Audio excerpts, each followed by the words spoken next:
this is Jay from Failure Group Emerald, and here is another guide walkthrough for Master Mode Dxun Nature of Progress. This time we're gonna go over the Mutant Trandoshans.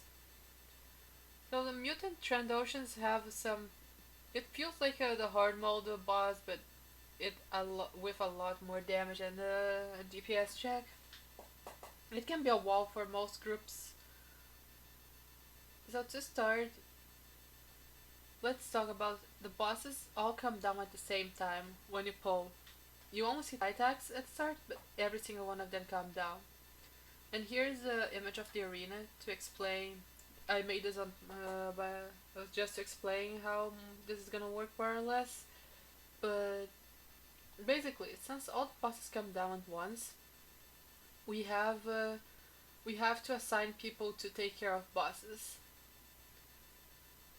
So the goal here is we want to push Titax as fast as possible, and then we want to do a triple push. The reason behind that is because we want to push Titax first, for the reason that he does Titax strike a lot faster, and we have a limited amount of canisters. Because don't forget, from hard mode, the only way to survive a Titax strike is if you get knocked into canisters. So we wanna kill Titax before we have to sack people because canisters. We want to have a DPS on Grius because a DPS can kite Grius without taking too much damage. Preference a ranged DPS so they can put some damage on all the bosses and they can still keep threat on Grius. And we want to have tanks on Hissy and Kron. Since we have Assassin and Power Attack, we have Assassin on Kron because Assassins are amazing at doing Kron and Power Attacks are great at the Hissy. But anyway, the way we deal with this, we have the first canister to blow up to be the closest ones to the panel under the ramp. So, but you think, wow, how is the person gonna collect with all those greens? We wanna have the DPS that's not taking care of any boss preference to just go and click. We can have and they if they are low HP, like they need heals and use a cooldown or something, or if they are like a sork or a sniper, they can place their phase walk and then click and come back. But the goal of doing the two on the back first on our strat is because we wanna end as close as possible to the tracks. Like so, we have we hit like a number 1, number 2, 3, 4, 5, 6, and then we push. And we also want to use the maximum amount of canisters because we want to do some burn on the other bosses. We don't want to push Titax super fast, but we don't want to push him too slow. We want to use all the canisters and push because once Titax dies, he has a buff named In Memory of Titax that applies on the other bosses. That means the Path of Transcendence, that's the buff that increases the damage that the bosses do. It will delay the first application by 80 seconds, but after that it's gonna apply again 80 seconds later. The second stack is pretty much not gonna live for very long once you get the second stack. So you kind of want to have the other bosses with some with less health once Titax is gone, but you don't want to lose people. So in this case, how we assign we have the DPS with taunt tanking Titax. Since we have two, we can taunt swap. And the person that's not doing any of the bosses tanking is more or less gonna bounce between bosses. On this video, I'm gonna show multiple POVs. I'm gonna go over my POV. I'm gonna show the Hissy POV. Unfortunately, the other bosses assignment don't have a POV recorded, so I'm gonna have to go over the ones I have available at the moment. So let's start with my POV. We have the DPS pulling first.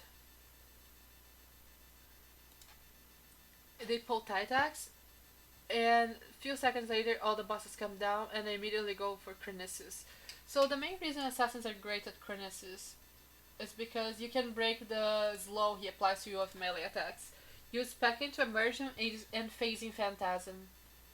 He does a breath attack, the one that freezes you, every 5 autos. And every auto gives you a stack that slows you, and it's up to 3 stacks. So the way I deal with the slow is at 3 stacks, I force speed to break with Immersion, and then on the 5th auto attack, I just turn around, and I don't get caught by the breath. Next time, I wait until my force speed is off cooldown. I usually tank Kron in front of the ramp because it's important for you to assign people spots for people to tank bosses. Next time I use my force speed when it comes off cooldown and then he does a breath.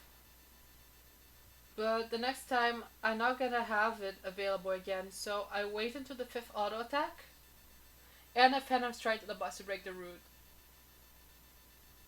And then I just repeat. And I keep doing that. So thing to note, new mechanics from bosses. Grievous has a new mechanic that's the dive bomb. The dive bomb is like the crush the weak from Titax. Crush the weak, Titax leaps to the lowest HP person in the room. But the difference with the dive bomb from Grievous, he picks a random person, he leaps to the person, and he's gonna drop Pyroclasm right after. That's a giant AoE that damages literally everything within the area, including other bosses. At low stacks, the boss is not gonna do too much damage. He's not gonna do too much damage to other bosses. But that's an important note if you want to do mathematically impossible, is that if you keep pushing Grievous, he is gonna do more and more damage. So usually the person tanking Grievous tanks kind of close to the Titax person, like under the ramp and stuff, and the person with his just runs around the room where it's free. I crushed the weak here. The dive bomb is exact the same telegraph, and not forget that you do not tank Titax with other bosses for the same reason from hard mode, because he buffs the other bosses. As you can see, Pyroclasm is happening because Grievous leapt to someone and casted Pyroclasm.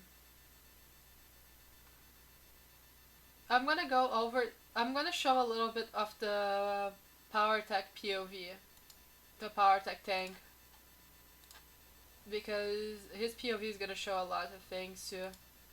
But this is from the start of the fight. He pulls Hissy, and he runs around with Hissy, because every time Hissy melee attacks, he builds stacks of Acid Blade.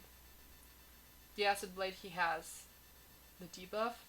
So once he hits 5 stacks, the next melee attack is gonna apply an Acid Blade dot and drop a puddle, and the Acid Blade dot needs to be cleansed like in hard mode. So the power attack, to take less damage, he just kites as much as he can and damages with the 10 meters abilities and rapid shots. He doesn't face tank as much, so he just runs around the room while the other bosses are while I have Crown in front of the ramp. The Grievous tank that's a DPS stays kinda more to the middle under the ramp, and the Titax DPS tanks are close to the canisters.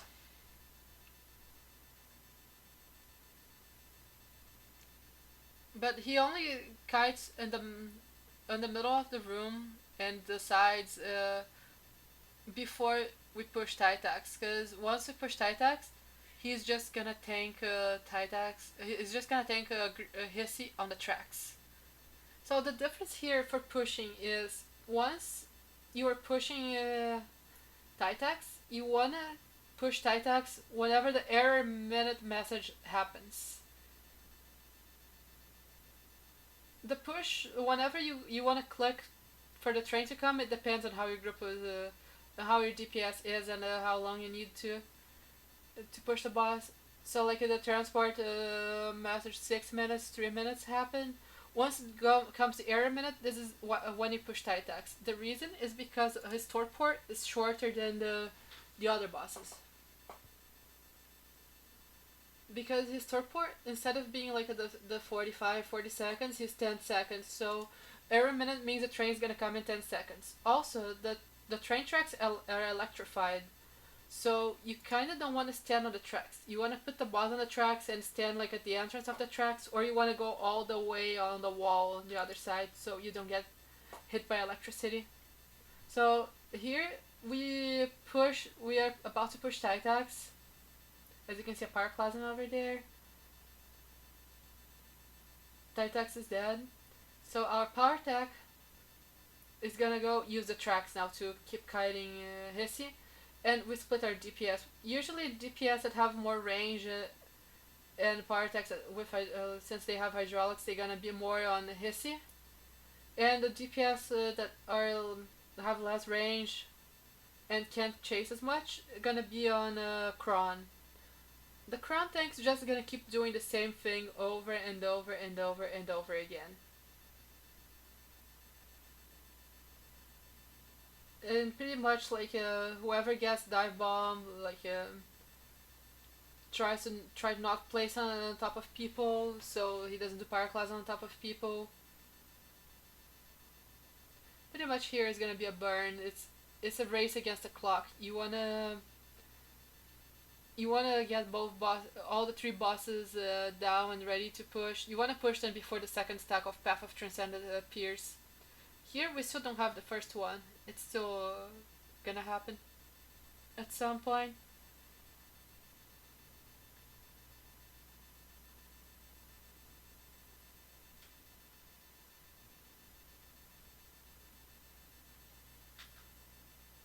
Usually once we usually push all the bosses, we click for the train to come when they are around 30%. We communicate the percentages. And of course, I recommend for tanks to save defensives for the push, because that push is stressful. If you don't have any defensives, it can be pretty stressful because the bosses are starting to stack. Like here, they already got the first stack of Path of Transcended. Kissy's almost ready to push.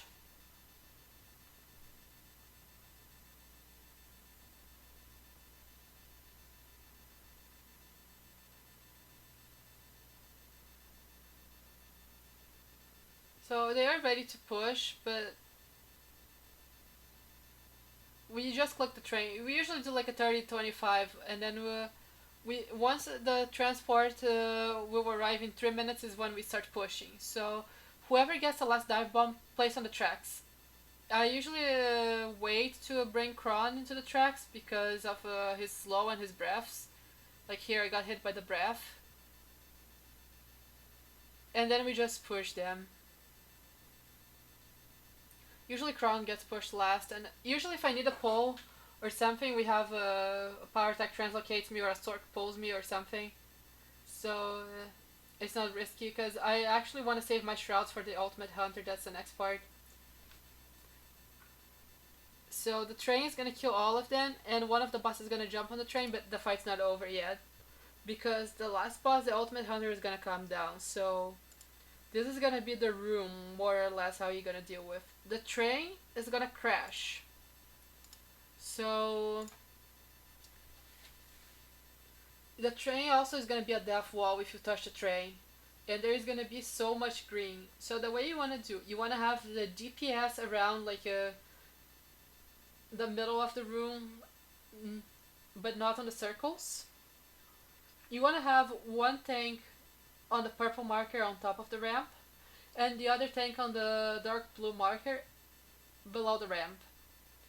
I'll explain why that arrow is a thing, but let's go over the Ultimate Hunter. I'm gonna use my POV for the Ultimate Hunter. I'm the tank below the stairs, so let's go over this. So Ultimate Hunter is gonna come down, and I tell we usually guard the range DPS here, and the DPS don't really do GCGs on the boss when he comes down, because if they pull threat, they're gonna kill the entire group. I wanna use my stealth and trials on the fire, on the fire and ice, and when he's gonna do a dive bomb. Also, there's a blue aura, actually does damage. So our melees only go into the circle to damage when they have bursts and defensive cooldowns, because Ultimate Hunter is not really a DPS check, it's more a survivability check.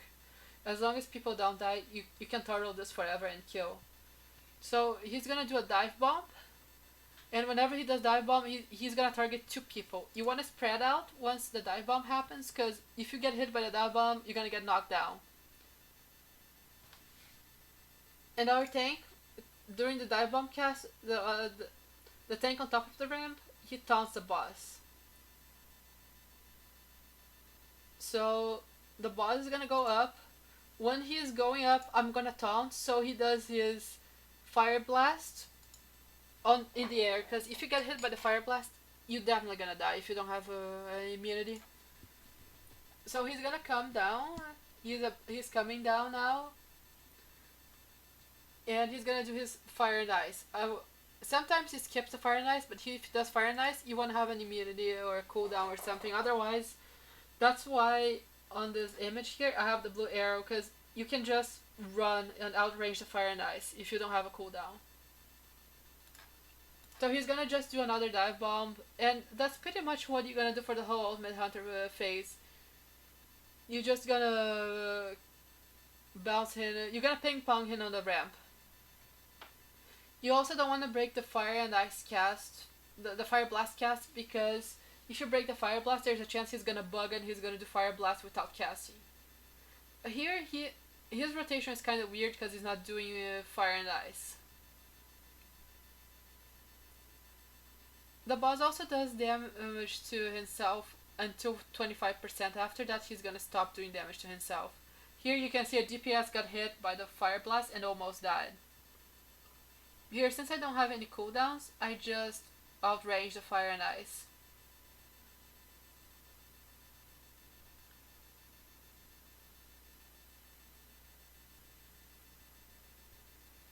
And we just keep doing the same thing until he hits 1%. Once he hits 1% HP, he's gonna do Dying Light, which means he's gonna kill himself. But there, he did early Dying Light. That he killed himself earlier, but usually he finished the cast and then he dies. So you wanna have at least one person surviving, otherwise it's over.